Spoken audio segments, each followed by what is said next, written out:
दुर्ग और अस्त्रों और शस्त्रों के निर्माण हेतु सदैव विवश होगा। व्यक्ति के अंतर मन से शुभता जितनी ही क्षीण होती जाएगी,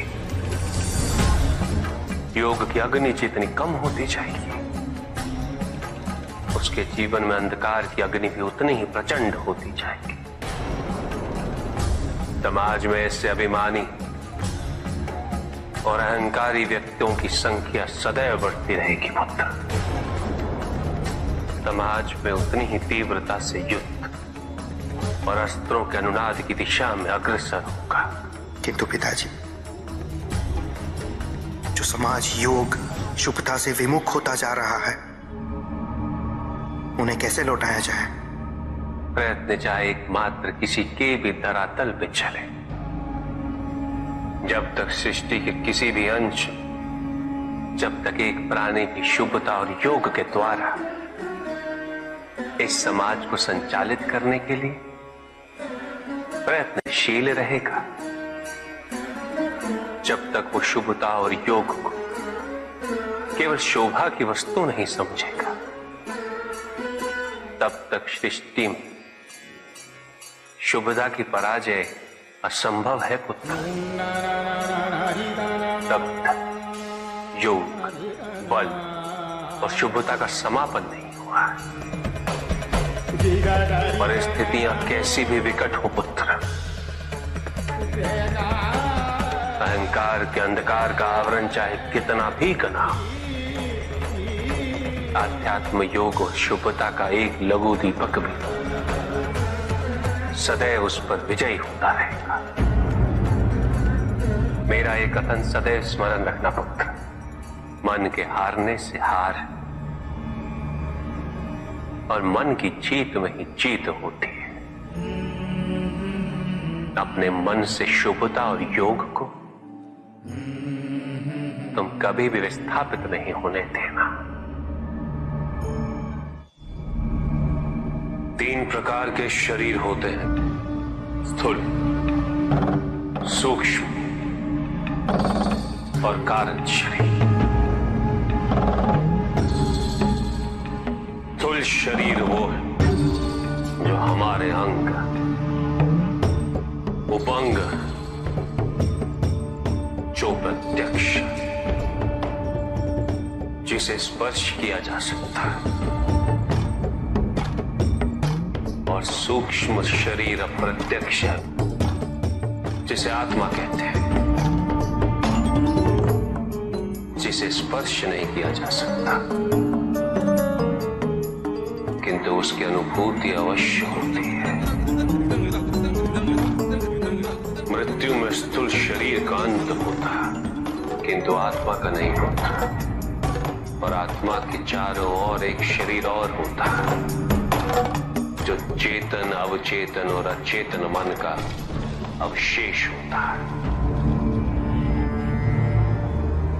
अतृप्त इच्छाओं का और वासनाओं का कोश होता है, और यही तीसरे प्रकार का कारण निमित्त बनता है अगले जन्म का।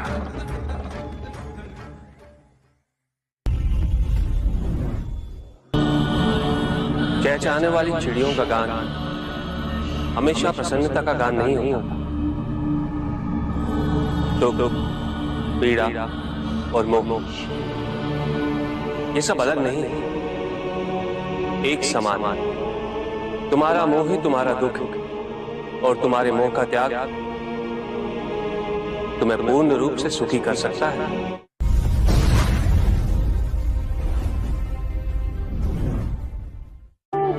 पूजित का साक्षात सामने होना मन को भटकने नहीं देता,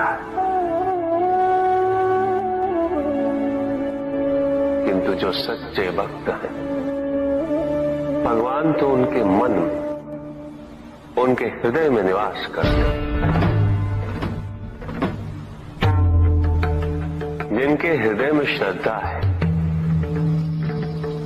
उनके लिए पूजा करने हेतु अपने आराध्य का साक्षात सामने होना अनिवार्य नहीं।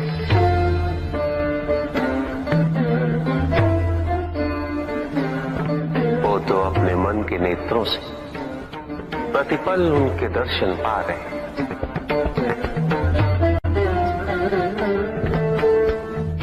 उनकी प्रत्येक अनुभूति में भगवान है।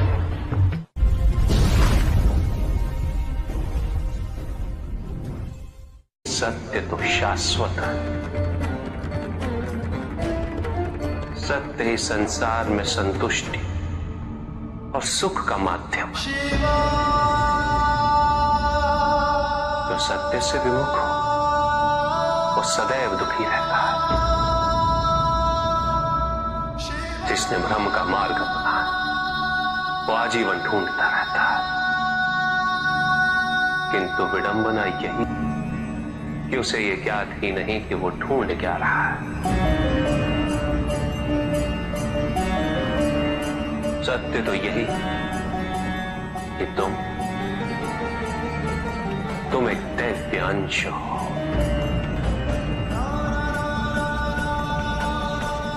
जन्मोपरांत तुम सबने अपने आप को केवल मनुष्य मान लिया और यही विस्मरण तुम्हारे कष्टों का कारण है। तुमने अपने शरीर को ही सत्य माना। लोभ, भय, शंका, असुरक्षा, छल, इन सब को अपने जीवन का आधार बना लिया।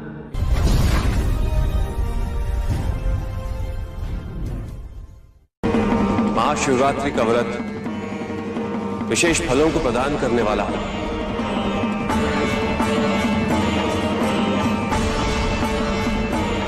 इस व्रत को रखने से पुरुषों की सारी मनोकामनाएं पूरी हुई।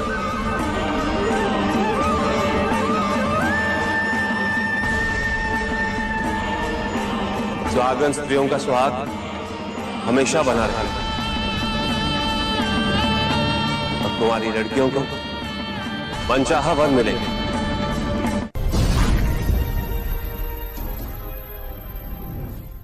पुत्र और पुत्री में भेद करना उचित नहीं, किंतु तब भी कुछ व्यक्ति ऐसी मूर्खता कर बैठते क्योंकि वो कन्या की महिमा से अपरिचित है, क्योंकि वो ये समझ ही नहीं पाते कि कन्या का सम्मान करना प्रत्येक व्यक्ति का धर्म है, क्योंकि कन्या जीवनदायिनी है, वो जननी है। और जननी तो केवल सत्कार के योग्य होती है, उपेक्षा की नहीं, उसका तिरस्कार नहीं किया जाता। एक कन्या विवाह के पश्चात दो कुलों को जोड़ती है।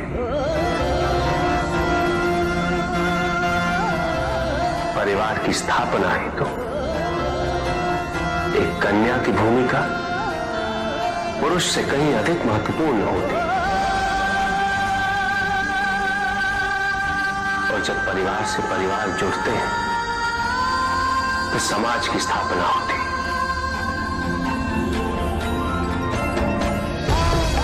पुत्री को परिवार में, समाज में वही स्थान मिलना चाहिए, वही अधिकार प्राप्त होना चाहिए जो एक पुत्र को प्राप्त होते हैं।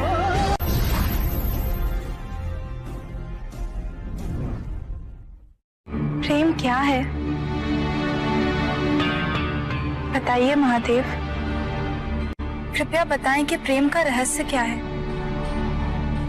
क्या है इसका वास्तविक स्वरूप? क्या है इसका भविष्य? प्रेम क्या है ये तुम पूछ रही हो पार्वती? कि प्रेम का रहस्य क्या है? प्रेम का स्वरूप क्या है? तुमने ही प्रेम के अनेक रूप उजागर किए हैं पार्वती। तुमसे ही प्रेम की विभिन्न अनुभूतियां हुई। तुम्हारे प्रश्न में ही तुम्हारा उत्तर नहीं था। क्या इन विभिन्न अनुभूतियों की अभिव्यक्ति संभव है?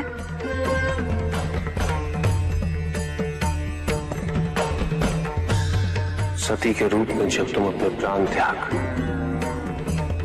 मुझसे दूर चली गई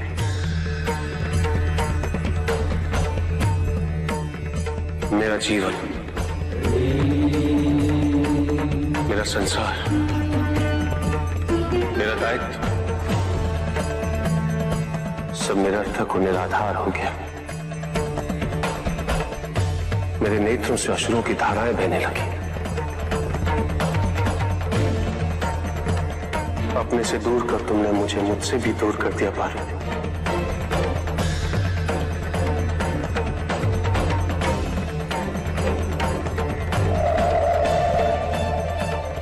यही तो प्रेम है पार्वती। तुम्हारे अभाव में मेरे अधूरेपन की अति से इस सृष्टि का अपूर्ण हो जाना, यही प्रेम है। तुम्हारे और मेरे पुनः मिलन करवाने हेतु इस समस्त ब्रह्मांड का हर संभव प्रयास करना, हर संभव षड्यंत्र रचना।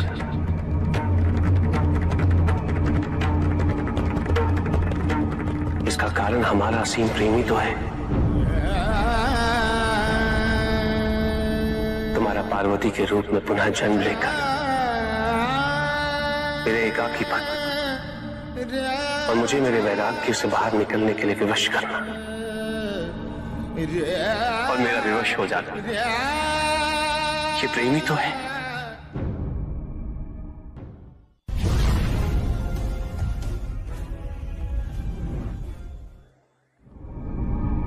चंद्रमा उसी जल में प्रतिबिंबित होता है जो जल शांत स्थिर। यही तो समस्या होती है मन की। मन कभी भी शांत नहीं हो पाता है। जहां शांति नहीं वहां कुछ भी नहीं रुकता। समुद्र की लहरों की भांति विचारों का उपद्रव मन को निरंतर स्थिर रखता। कुछ भी सुनने और समझने के लिए मन का मौन रहना आवश्यक है, किंतु मन मौन रहना नहीं जानता। वो तो निरंतर कुछ ना कुछ कहता रहता। प्रतिपद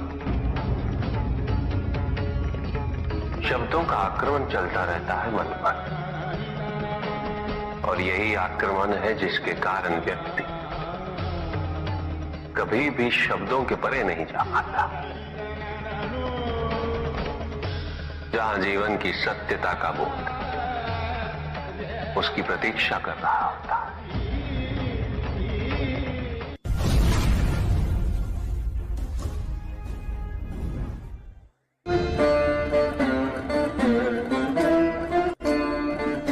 मैं वो हूं जो नहीं है,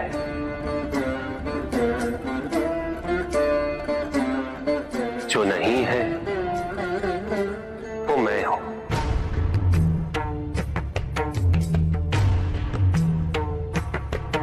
चिरकाल तक सभी को यह स्मरण रहे, जब आप में श्वास है तो मैं आप में हूं। देव देव महादेव शिवा, देव देव। और जिस क्षण आप में श्वास नहीं तब आप मुझ में हैं। देव शिवा, देव देव महादेव।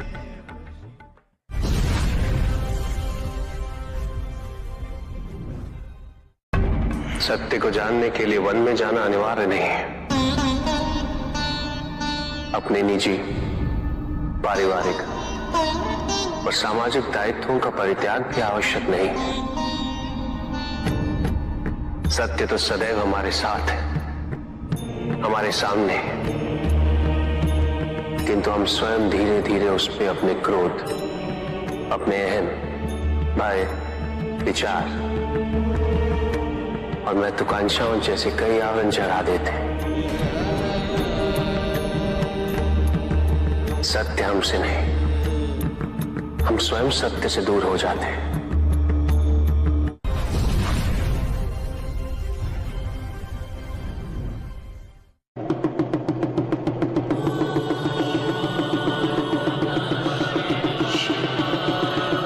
जहां न अमृत न विष,